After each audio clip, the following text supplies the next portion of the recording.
Let's learn how to read a company's quarterly financial report without getting lost in the jargon. You've basically got three main documents to look at. Together, they give you a pretty complete picture of a company's financial health.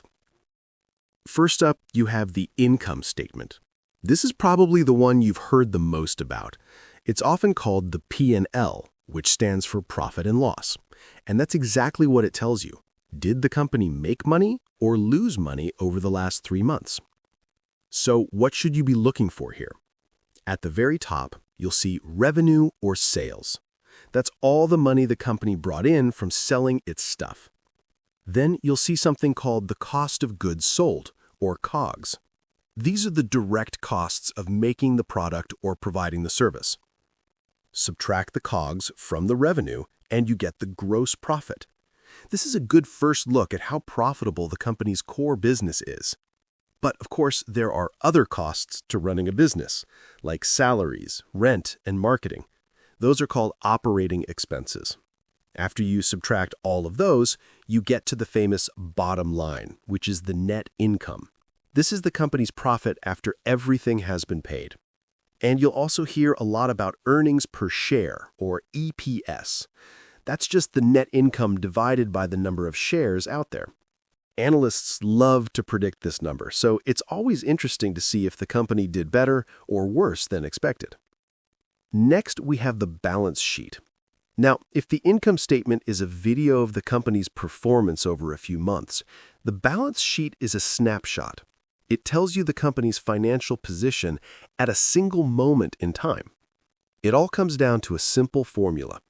Assets equals liabilities plus shareholders' equity. So what are those? Assets are everything the company owns that has value, like cash, buildings, and inventory. Liabilities are what the company owes to others, like loans and bills they need to pay. And shareholders' equity is what's left over for the owners if you were to sell all the assets and pay off all the liabilities. It's the owner's stake in the company. Finally, we have the cash flow statement. This one is super important because a company can look profitable on the income statement, but if it doesn't have actual cash to pay its bills, it's in big trouble. This statement shows how cash is moving in and out of the business.